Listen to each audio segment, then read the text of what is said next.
two stories you couldn't miss, could you, because of the significance of them, both with their own individual horrors. There was the case of the Southport killings coming to fruition in the court as they did, and the horror of those. But the ceasefire in Gaza and Israel and the hostage and prisoner release. And since that, this long walk that Gazans have been making back home to the north in particular. People are moving all over the place, but particularly back to the north, only to find that their homes have gone. Most of them, their homes have gone, but still, some heartening scenes of family reunion as well. But let's get a sense of things from Belle True, Chief International Correspondent at The Independent. And Belle, those scenes, those aerial scenes we've seen with drone cameras of those huge numbers of people walking or travelling any way they could back to their homes in the north, many of them genuinely stunned by what they were greeted with.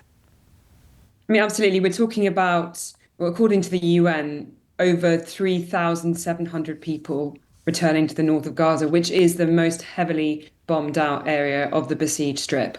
I was talking to a friend and colleague of mine just last night, and he actually wrote a first-person piece that we have on The Independent. He's called Nadal. He said the journey took him 11 hours. He's been displaced at least 7 times. He's from the far, far north of Gaza. He said that along the way, he saw an old man die because the journey was so hard. The roads have been bulldozed and bombed and chewed up by tanks. So there's also sandbanks as well. Excuse me. So people are having to walk with bare belongings for 11 hours under those conditions. He saw one man die. The family members were trying to revive him. There was a pregnant woman who was in tears because she said that she had gone into early labor because the walk was so difficult. And he said that children had got separated from their parents, families had got separated from their relatives because there were so many people marching north. But at the same time, there was this extraordinary sense of joy because people have been living in tents in horrific circumstances that any of us could really understand for the last 14 to 15 months. Yeah. This is the first time they could go home. He said when he went home, his home was basically destroyed and all the furniture had been removed. And he, doesn't really know what to do. It took him 2 kilometers just to walk to find somewhere to charge his mobile, let alone trying to get access to water and electricity up there. But certainly for Palestinians who've been living in tents, who've been going from running for their lives from pillar to post, this was an extraordinary moment for them to be able to at least see their homes again. And that dichotomy between huge relief and joy that the bombs aren't dropping on your head, or might be in it at a moment's notice, and the idea of home, even if your physical home isn't there anymore, is so you can imagine how mixed their feelings are. Tell me what we know about what support they have when they get there. Well, at the moment, they don't really have any support. There isn't really an infrastructure in place. We've heard from the UN that they've managed to, get fuel now to the north of Gaza for the first time. So that means that generators can begin. But truly, it's an area that is absolutely devastated if you can see the footage. And you can even look yourself now because Google Maps has updated the satellite imagery. It just looks like the ashen bottom of a fireplace. The devastation is hard to put into words. In fact, a UN damage assessment said that it could take 21 years to clear away more than 50 million tons of rubble left over from Israel's bombardment, and that cost up to $1.2 billion. So that, we're talking about 21 years, that's a generation to be able to... It wasn't quite the same. Well, clearly it wasn't the same situation, but in the 60s in this country, there was still, rough ground that had the ruins of bombed out buildings from World War II. And that was a pretty similar time, really, wasn't it, in terms of the length of time that had passed since the end of the war. And you're right, that's a generation of children growing up without the area they live in being intact. Yes, and I think the other thing that is, deeply worrying for people is the fact that a lot of these children, are don't have families. It's not just about families being separated as they, are marching to the north, but it's about the fact that there are so many unaccompanied children, many of them actually orphaned. Some of them we don't even know where their parents are. They are also dealing with deep trauma and PTSD off the back of this. A lot of them, if they're in their teenage years, they would have lived through 5 wars. Families have lost their homes, their livelihoods. In the north of Gaza, where the heaviest destruction is, a lot of the work, the income for the families is from agricultural fields. Those have been utterly destroyed. Beit Lehia, which is where Nadal, this journalist I was telling you about, Yes. my colleague and friend, it's famous, well famous for its strawberries. He was saying to me, locally they used to be called red gold. Now there's no hope of being able to even begin, doing agriculture because Israeli forces have this buffer zone. It just seems an impossible task with so many different layers of complexity to it. You talked there about the lack of an infrastructure to support them being in place yet. The Israeli ban on UNRWA, the UN relief agency specifically for Palestinians, to what degree does that leave a gaping hole in any support that would be available? I mean, clearly more than UNRWA operate there, but how soon would you expect some sort of infrastructure to build up around that, around them, those people? Well, I mean, I'm going to quote OCHA, which is another UN agency. It's the humanitarian agency of the UN. They call UNRWA the backbone of humanitarian operation in the Gaza Strip.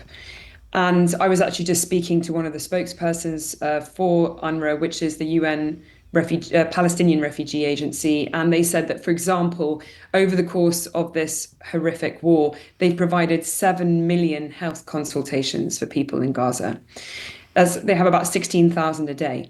So who is going to take over that? A lot of the other UN agencies don't have the same level of network throughout Gaza.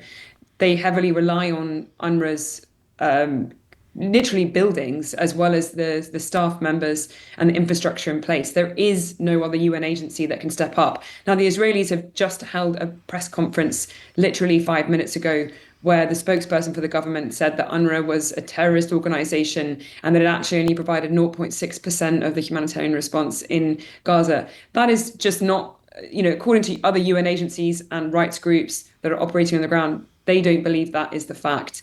And we're looking at tomorrow the possible closure and eviction of UNRWA staff and its officers from their buildings in East Jerusalem. As I said, this UNRWA spokesperson was telling me that they have 12 premises. A lot of them are healthcare centres, providing support for like 1,100 kids, and primary healthcare for 70,000 to 80,000 people. That's just within East Jerusalem with these offices that are going to be closed. As far as I'm aware, there is no one who's going to be able to step into their shoes. And unless I'm mistaken, when you see images of bulldozers coming in the north and starting that, you just look at the job, don't you, and think, where the hell do you start? But when you see those bulldozers coming in, who is doing that? Who's overseeing that? Because it seems to me that phase 2 and towards the end of the ceasefire deal, not yet fully agreed, certainly not yet fully implemented, it isn't yet clear who'll be in charge of what, really, is it? No, I mean, it depends also which bulldozers you're talking about, because there are Israeli military armored bulldozers that have a very particular mission in Gaza, which is to level sites, usually to facilitate the entrance of troops and tanks. If you're talking about Palestinian civilian bulldozers, then they will probably be related to the civil defense, Right. who are trying to go through the rubble to find missing bodies. There's also an effort because there's a large amount of unexploded ordnances in Gaza, which has long been a problem.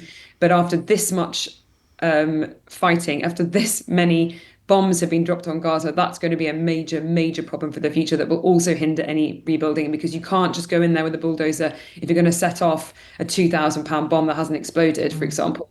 So really, that is a big question that the world needs to answer quite soon. In the negotiation process, at the moment, they're just trying to work out the release of the remaining hostages and captives in Gaza, the release of Palestinians in Israeli prisons, and whether this ceasefire will continue. There's a lot of pressure in Israel from the far right members of the government to end the ceasefire after the first stage at 6 weeks. There's a lot of concern from Israeli families whose loved ones, are still hostages within Gaza. They're worried that who are not on the first list. They're worried that the second phase won't start and they will never see their loved ones. So the question of rebuilding is, all the way after that. And it's almost, it's right at the bottom of the priority list in terms of what's being negotiated at the moment and what Gaza will look like in the future. There's some talk of Benjamin Netanyahu meeting Donald Trump in the coming days. Trump's comments about clearing Gaza out to Egypt and to the people of Gaza out to Jordan and to Egypt. I mean, has that been interpreted as just Donald Trump at his bloviating best, or are there genuine concerns among the Palestinians that you speak to that that's a serious plan? I think the Palestinians are very, very worried, as are rights groups, because of the use of the language. I put this question to the regional director of Human Rights Watch, because they obviously have a legal background, and they said that if he pursued this idea, then he would be complicit in war crimes and crimes against humanity, because clearing out Palestinians from Gaza is forced displacement, which is a war crime. And they were also, this is Omar Sheikha, the Palestine Israel director of Human Rights Watch. He was also concerned that this was essentially endorsing, the ongoing ethnic cleansing of Palestinian people. That's a quote from him. So first of all, there's deep alarm about the use of language in terms of clearing out a population, forcible displacement to places like Egypt and Jordan. The second level is that Egypt and Jordan and the Palestinian leadership on all sides have made it very clear that they do not agree with this. The Egyptians, I think, put out a statement even today saying that they would not agree to this at all. So I don't even know how it would be practically implemented.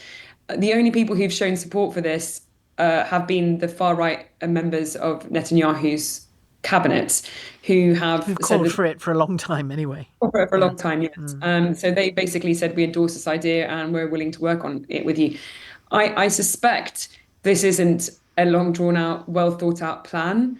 I suspect it might be more of an emotional response to seeing the levels of destruction in Gaza.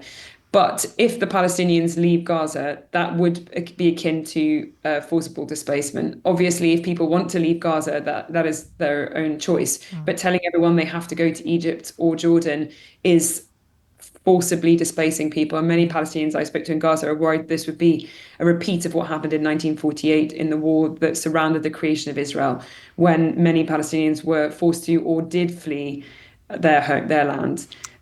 So there's a concern that this could be a reflection of that. Now, the Israelis, will continue to say that there is no interest in forcible displacement. But again, there are far right members of Netanyahu's coalition who've made it clear that they would support that idea and would like it to be expedited.